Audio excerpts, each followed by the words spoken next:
আসসালামু আলাইকুম। সিলেটের সাদা পাথর নিয়ে অনেক রকম কথা শোনা যাচ্ছে। তো আমি সম্প্রতি বলতে আসলে ২-৩ মাস আগেই আমি সিলেট ঘুরেছি এবং আপনারা জানেন হয়তোবা আমার কেউ ভিডিও দেখেছেন যে আমি ভোলাগঞ্জ সাদা পাথরের যেই এরিয়া এবং হচ্ছে জাফলং-টাফলং আমি সব জায়গায় ঘুরে এসেছি। আমি তখনই দেখেছি আসলে যে পাথর নিয়ে যাচ্ছে। কিন্তু এইভাবে চুরি হয়ে যাবে সেটা একেবারেই কল্পনার বাইরে ছিল এবং আসলে এই পাথরগুলো যেভাবে চুরি যাচ্ছে আমরা স্থানীয়দের সাথেও যোগাযোগ মানে কথা বলেছিলাম যে আম যে পাথরগুলো আসলে কেন উঠাচ্ছে, কোথায় নিয়ে যাচ্ছে, এই পাথরগুলো আসলে নিয়ে যাওয়ার কারণ কি? এরকম নানা কিছু জানতে চেয়েছিলাম। কিন্তু তারা আসলে ওইভাবে বলে না। তারা কোনো ক্ষেত্রে কেউ বলেছেন যে এখানে আসলে অনেকের রুটি-রুজি নির্ভর করে। এই পাথর বিক্রি করে তুলে নেয়। তারপরে ওই যে পাথরগুলো আসলে লোড করছিল বড় নৌকা দিয়ে।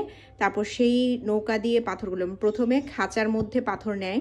তারপরে ওই নৌকা আবার কিছু আছে নৌকা ভরে পাথর নিয়ে যায়। তারপরে কি হয়? মানে ওই পাথরগুলো আবার বড় ট্রাকে যেয়ে লোড করে এবং এই ট্রাকগুলো কিছু নির্দিষ্ট ডেস্টিনেশনে যায়। এবং আপনারা জানেন সিলেটের যে ভৌগোলিক সীমারেখা, সেই সীমারেখা অনুযায়ী কিন্তু চারপাশে একটি দেশ আছে। সেটা হয়তোবা আপনারা জানেন।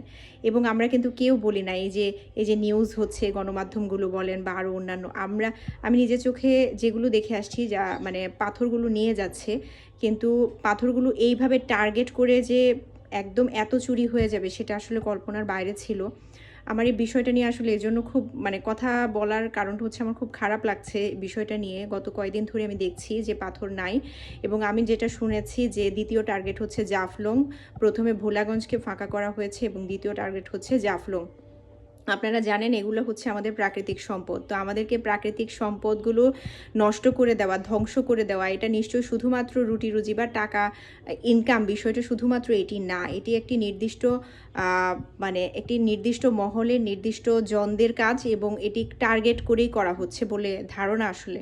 কিন্তু এখানে দেখেন যে কিছু বিষয় যেমন প্রশাসন কিছুই যে কি জানে না? প্রশাসন কি এই বিষয়গুলো কি নাগালের বাইরে ছিল?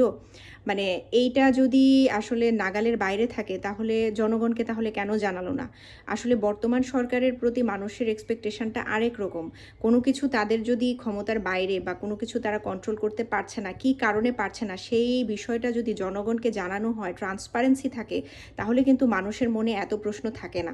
কিন্তু বিষয়টা হচ্ছে যে এখানে কেন প্রশাসন কোনো পদক্ষেপ নেয় নাই? এটা তো ঘটনা একদিনের না, এটা তো বেশ কিছুদিন ধরেই ঘটছে। এবং দেখেন গণমাধ্যমের ভূমিকা, গণমাধ্যম চাইলে এই ট্রাকগুলো কোথায় যায় ইনভেস্টিগেটিভ ভালো রিপোর্ট যদি তৈরি হয় তাহলে ঠিকই আমরা কিন্তু জানতে পারি। কিন্তু আসলে কি গণমাধ্যমের সেই ভূমিকাটা আমরা দেখছি? কোনো গণমাধ্যম করার চেষ্টা করছে কিন্তু বেশিরভাগ ক্ষেত্রেই পাচ্ছি না আমরা। সেইরকম রিপোর্ট পাচ্ছি না।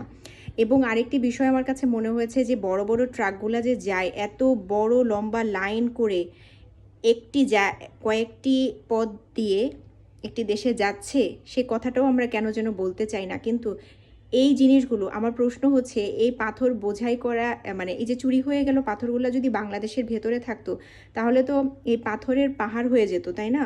তো বাংলাদেশে নিশ্চয়ই পাথর নাই।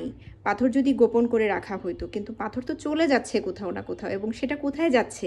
এটাই কিন্তু প্রশ্ন এবং এটা স্পষ্ট করা প্রয়োজন। কে বা কারা জড়িত?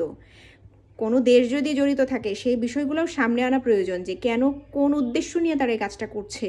তো সেই বিষয়গুলো আসলে মানুষের সামনে আনা প্রয়োজন বলে আমার কাছে মনে হয়। আমার আসলে কয়েকটি প্রশ্ন মনে হচ্ছিল বলে আসলে আপনাদের সাথে শেয়ার করলাম।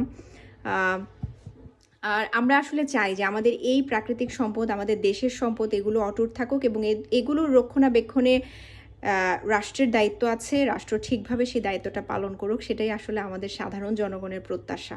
সবাই ভালো থাকবেন, সুস্থ থাকবেন। আল্লাহ হাফেজ।